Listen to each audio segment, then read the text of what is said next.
Good morning વિદ્યાર્થી મિત્રો. સમાજશાસ્ત્રમાં છઠ્ઠું ચેપ્ટર સમૂહ સંચારના માધ્યમો અને સમાજમાં આપણે પાર્ટ 3માં મુદ્રિત માધ્યમોની ચર્ચા કરી.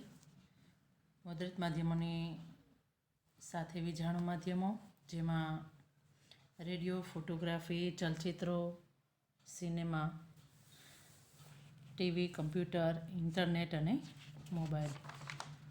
મિત્રો, આજે આપણે સમૂહ માધ્યમોની વિવિધ ક્ષેત્રે કેવી અસર થાય છે, કેવો પ્રભાવ છે, એની આપણે આજે ચર્ચા કરશું.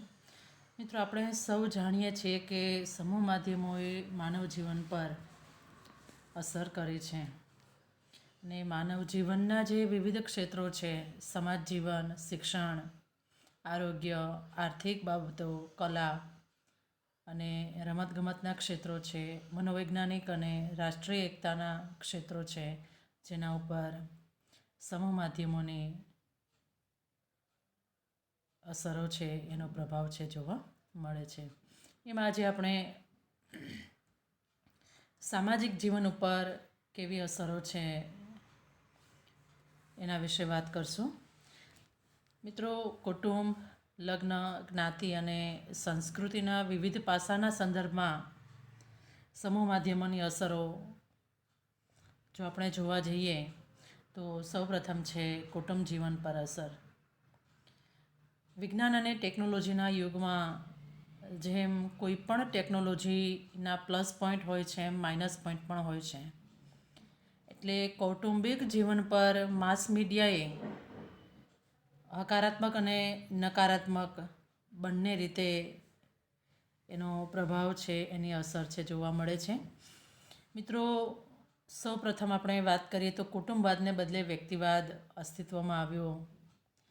આજે આપણે જોઈએ છીએ કે સંયુક્ત કુટુંબને બદલે વિભક્ત કુટુંબ અસ્તિત્વમાં આવ્યા છે. એ ઉપરાંત વડીલોની સત્તામાં પરિવર્તન, એટલે કે પુરુષો કે વડીલોની સત્તામાં આજે પરિવર્તન આવ્યું છે અને એમાં માસ મીડિયાની અંદર દર્શાવાતા જે કંઈ કાર્યક્રમો છે, ધારાવાહિકો છે, જેની અસર કૌટુંબિક સંબંધો પર પણ પડતી જોવા મળે છે. ખાસ કરીને પતિ પત્નીના સંબંધોમાં સત્તા અને તાબેદારીના બદલે આજે સમાનતા અને ઉદારતાની સાથે સ્વતંત્રતાના ખ્યાલો પણ વિકસતા જાય છે. મિત્રો, આ લોકશાહીના યુગમાં કૌટુંબિક સંબંધોમાં પણ દરેક વ્યક્તિને ફ્રીડમ જોઈએ છે, જે માસ મીડિયાનો જ પ્રભાવ ગણાવી શકાય. વિવિધ માધ્યમોની અસરને લીધે પણ જે કંઈ માહિતી આપણા સુધી પહોંચે છે, જેને કારણે શિક્ષણની અનેક તકો વધી છે અને એ તકને લીધે બાળકો છે, વિદ્યાર્થીઓ છે, પોતાની સ્વતંત્ર શૈક્ષણિક કારકિર્દી છે બનાવી શકવા માટે પણ સમર્થ બન્યા છે. દીકરા કે દીકરીના જન્મ, એમના ભેદભાવ કે ઉછેરમાં પણ સમૂહ માધ્યમોએ લોકોને જાગૃત કર્યા છે. એ ઉપરાંત સમૂહ માધ્યમોમાં જે કંઈ જાહેરાતો આવે છે, જેને લીધે કુટુંબમાં વિવિધ સભ્યોને આજીવિકાની પણ તક મળી અને એને કારણે સ્થળાંતર વધ્યું. મિત્રો, આપણે જોઈએ છીએ કે આજીવિકાની તકને કારણે જે સ્થળાંતર વધ્યું છે અને એ સ્થળાંતરમાં પણ માસ મીડિયાને કારણે, સમૂહ માધ્યમોને કારણે આપણે ડેઈલી રોજબરોજ છે એકબીજાના આપણે કોન્ટેક્ટમાં રહી શકીએ છીએ. એ ઉપરાંત લગ્ન વ્યવસ્થા ઉપર કેવી અસર છે તે આપણે જોઈએ તો લગ્ન વ્યવસ્થામાં સૌ પ્રથમ આવે જીવનસાથીની પસંદગી. મિત્રો, આજથી 25-30 વર્ષ પહેલાં જીવનસાથીની પસંદગી માટે યુવક અને યુવતીને બદલે માતા પિતા કે ઘરના વડીલો છે પસંદગી કરતા અને યુવક અને યુવતી છે તેને સ્વીકારી લેતા. જ્યારે આજના યુગમાં, એટલે કે માસ મીડિયાના પ્રભાવને લીધે આજના યુવક યુવતીઓ છે વડીલોને ગૌણ અને પોતાનું છે એ પાયાનું સ્થાન ગણે છે. એ ઉપરાંત સાયકોલોજીકલ રીતે જો પણ જોવા જઈએ તો લગ્ન પહેલાં યુવક અને યુવતી છે એ એકબીજાની ઉંમર, દેખાવ, શિક્ષણ, વ્યવસાય, સ્વભાવ એ ઉપરાંત કૌટુંબિક બાબતોને પણ મહત્ત્વ આપી અને જીવનસાથીની પસંદગી કરી શકે છે. મિત્રો, સ્વપસંદગી, પુખ્ત વયે લગ્ન કરવા, બાળ લગ્નનો વિરોધ, દહેજ પ્રથાનો વિરોધ, આ બધી જ બાબતો, આ બધા જ વલણો માસ મીડિયાને કારણે આજની નવી પેઢીમાં પરિવર્તન લાવી રહ્યા છે, જે ખૂબ જ મહત્ત્વનો મુદ્દો ગણાવી શકાય. એની સાથે જ લગ્નમાં યુવક અને યુવતીના ગુણ, અહીંયા આ માઇનસ પોઈન્ટ પણ છે કે આજે યુવક અને યુવતી છે એકબીજાના સદ્ગુણ જોવા કરતાં મંડપ કે ભોજનના ઠાઠમાઠના ખર્ચમાં વધારો કરવા પણ એમને પ્રેરી રહ્યા છે. એ ઉપરાંત પતિ પત્ની વચ્ચેના સહજીવન જો બંધ બેસતું ન હોય તો પહેલાંના જમાનાની સાથે જો કમ્પેર કરીએ તો પડ્યું પાનું નિભાવી લેવું, એટલે કે જે કંઈ પાત્ર છે એને આજીવન ચલાવી લેવું, જે ખ્યાલ આજે માસ મીડિયાને કારણે દૂર થઈ રહ્યો છે. અને યુવક અને યુવતી છે એ ડિવોર્સ લઈ અને લગ્ન જીવનનો અંત લાવી નવા જીવન માટે માર્ગ મોકળો કરવામાં માસ મીડિયાએ પણ મહત્ત્વની ભૂમિકા ભજવી છે. ત્યાર પછી છે જ્ઞાતિ વ્યવસ્થા. મિત્રો, જ્ઞાતિનો જે કંઈ કોટિક્રમ હતો, ખાનપાનનો જે છૂત અછૂતનો ભેદભાવ હતો, એ કઈ વ્યવસ્થા હતી, નાગરિક ઉપરાંત ધાર્મિક જે અસમર્થતાની બાબતમાં આપ સૌ જાણો છો કે ગાંધીજી અને ડૉક્ટર બાબા સાહેબ આંબેડકર અસ્પૃશ્યતા સામેની જે લડત ચલાવી, એ લડતમાં મુદ્રિત માધ્યમોએ પણ ઘણો ફાળો આપ્યો. ત્યાર પછી એમ કહી શકાય કે ભારતનું બંધારણ અને કાયદાથી પણ આ ભેદભાવ દૂર કરવામાં માધ્યમો છે મદદરૂપ થયા.